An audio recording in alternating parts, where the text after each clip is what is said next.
Greetings, y'all. Still missing.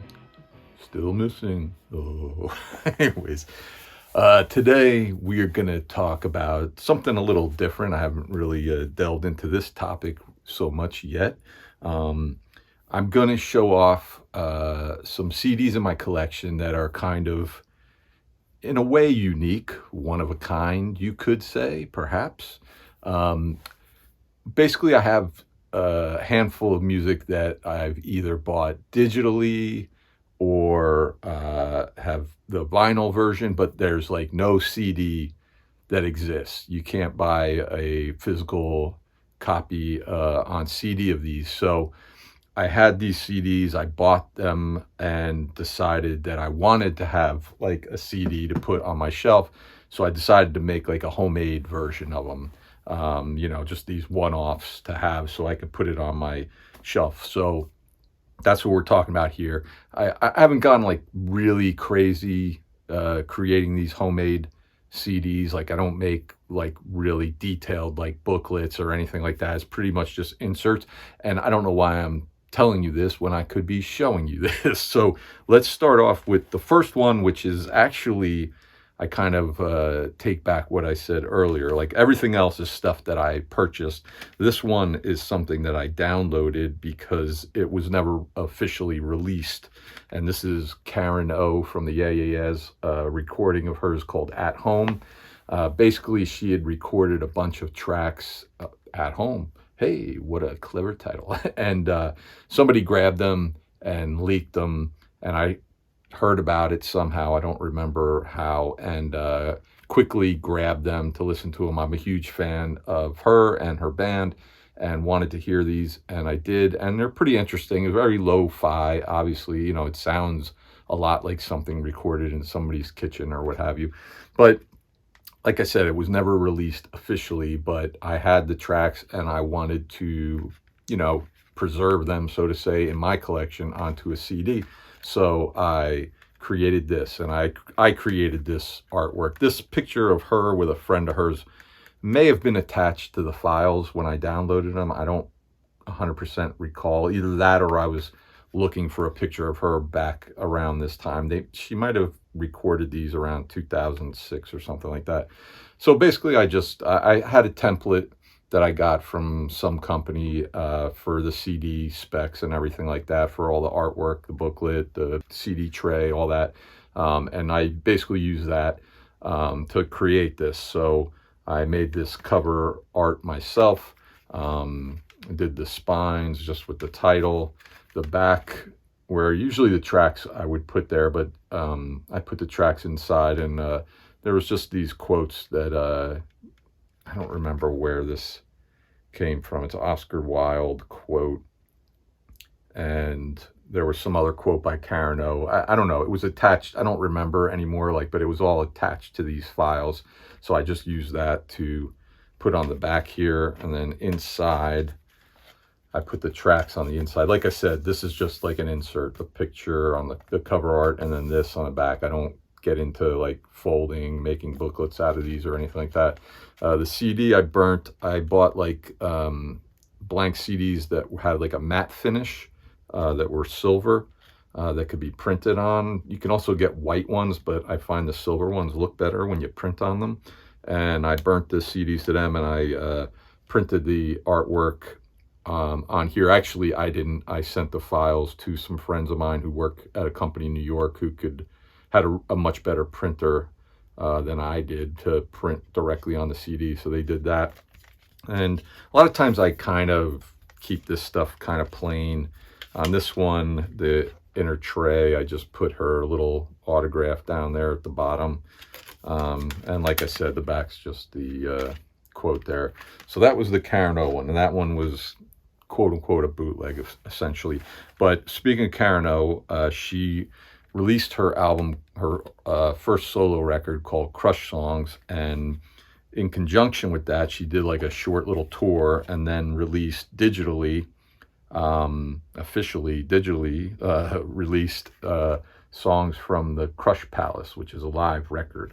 And I bought the digital tracks, and like, again, I wanted to have something to put on my shelf because there was no physical media of this. I don't even think it was released on vinyl.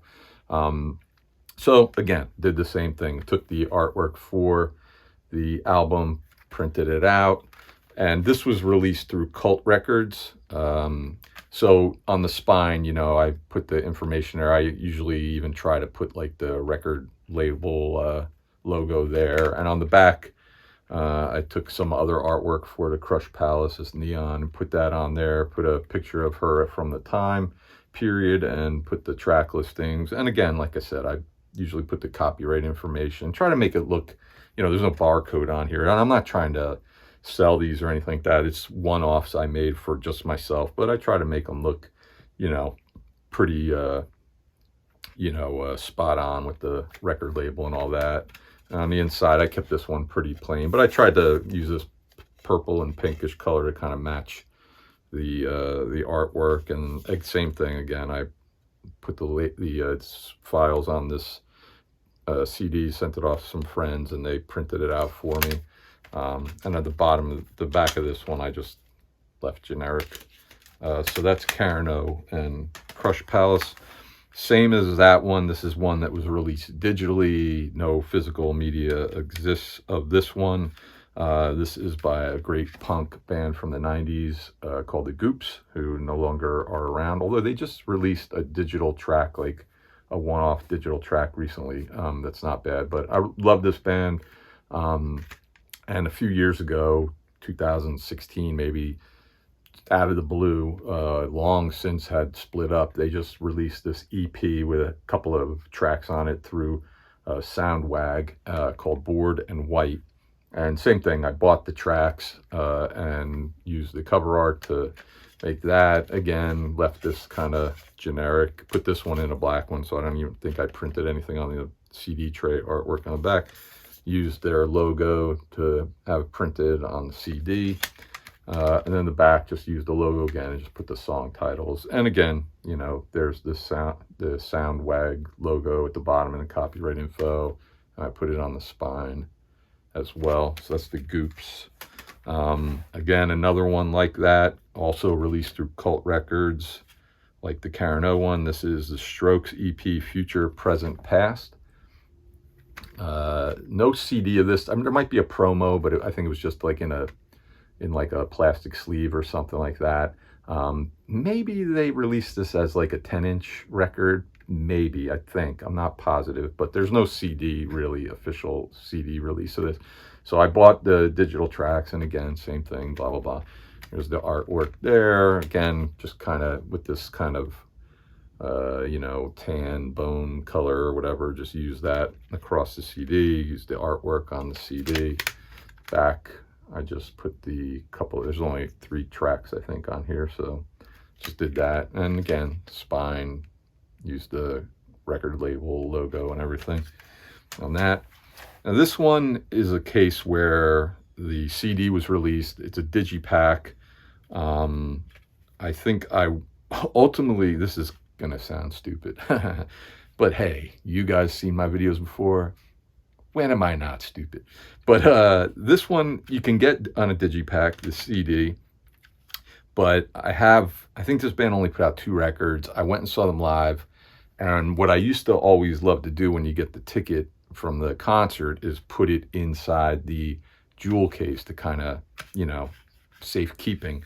And so both of their records came in digipacks, and I kind of wanted something to put the CD or the ticket stub in.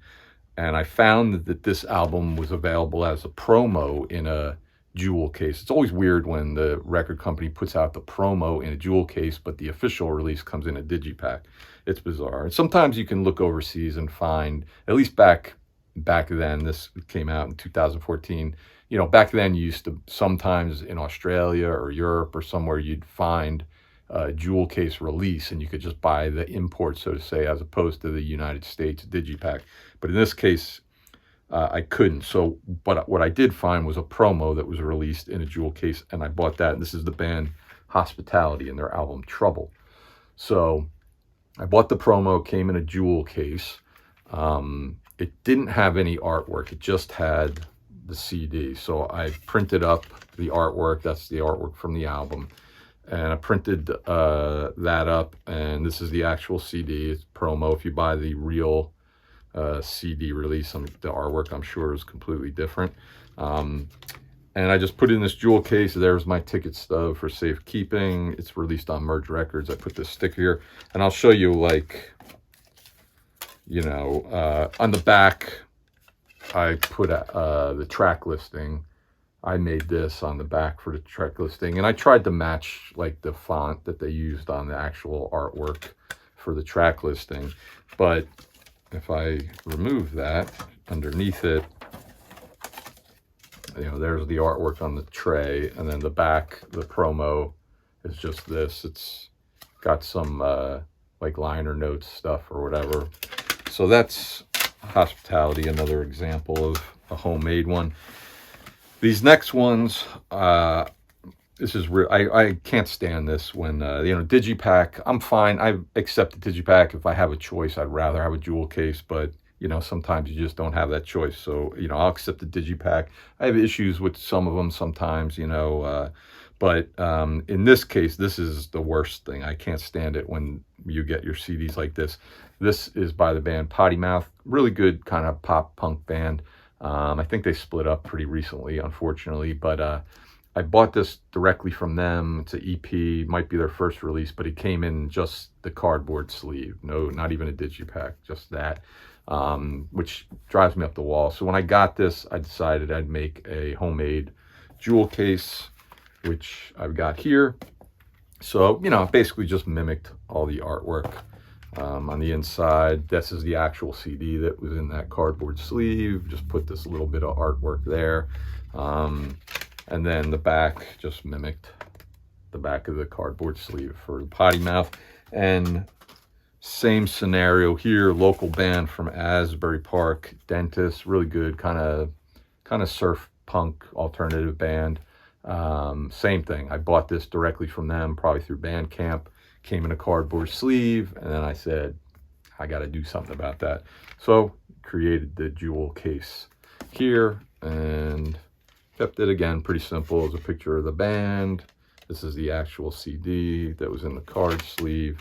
And then the back just kind of mimicked all the information, but just put a little bit of their artwork in there for the Dentist one. And again, you know, the spine, just putting the info there and the label and stuff. Now, these last two are a scenario where these were never released on CD, although asterisk for the last one. But the first one was released on vinyl, came out in 1980.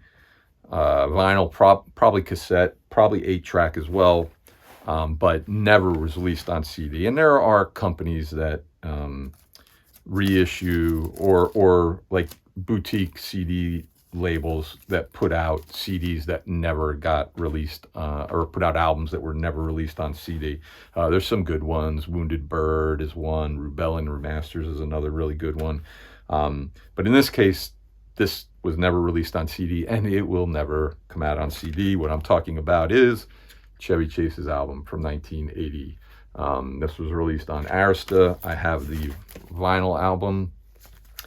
Took this, gave it to a friend of mine, digitized it, cleaned it up, and gave me back the tracks so that I could have a CD version of it. And again, you know, like I said, you just took the artwork and put it onto the CD. You know, I usually go into Photoshop, clean this stuff up a little bit, clean the color up, whatever. And then on inside, we've got the information for all the tracks, picture of Chevy as a little kid. This is all from the album, I believe. And the CD, I just used the artwork from the album for the CD. And again, put the tracks on here. I had my friends in New York print out the CD. And then the back, I just used this information, although I went with a different color, and printed all that stuff there for the CD. And this is on Arista, so I put like the Arista logo and all the copyright info. Same on the side, I put the Arista logo and all that for the Chevy one. Now, speaking of Chevy, he was in a band in the 60s, which probably a lot of you are not familiar with, a band called Chameleon Church, psychedelic kind of rock band. and he played the drums. I think he sings on one of the songs. But I had this record. Here's the vinyl. I bought this years ago. This might have been like one of the very first things I ever bought on eBay when I first discovered eBay, and picked up the record. I don't even think when I had this, I had a turntable. I'd gotten rid of my turntable when I was young. Didn't get another one until 2013 or something like that. So I didn't even have a thing. I was just a big Chevy fan. Really? Really? And bought this just as like a collectible. So then when I got around to start making these homemade CDs, I decided that I would put this on a CD. I think I sent this to my uncle, and he digitized it and cleaned up all the tracks really nice, gave them back to me, and I made the CD, cover art, picture of the band inside.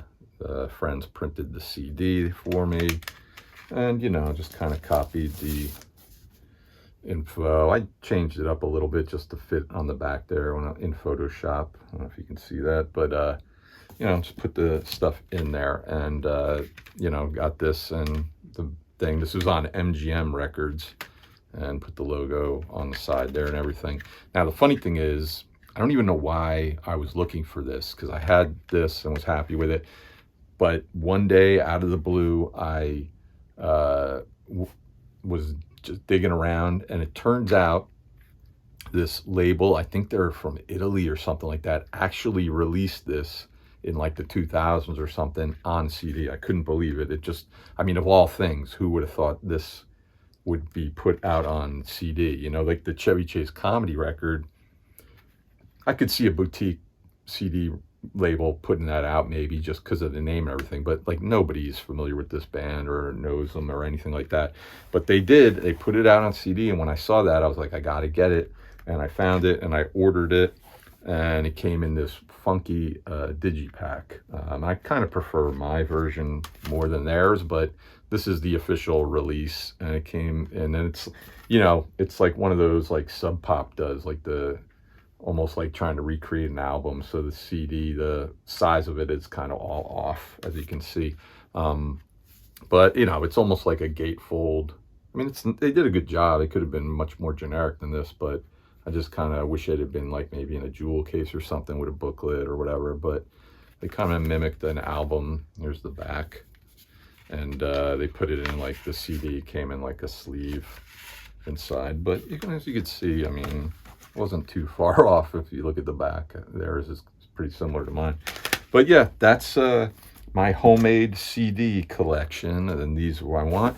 If you need me to do this for you, reach out. No, I'm just kidding. I don't do that. But yeah, I mean, it's just one of those things, just kind of something I got into a few years ago. There's a couple that I still have that there's a band, Shy Nature, that I have like all the digital tracks. They never released on vinyl or anything, and they're like one full-length album. It's really good. I wish I could get it on, even if it was on vinyl or CD would be great. And I've thought about, I have the digital tracks. I thought about making that into a CD. I just haven't gotten around to it. I think I started working on the artwork or whatever, but I just haven't gotten around to it.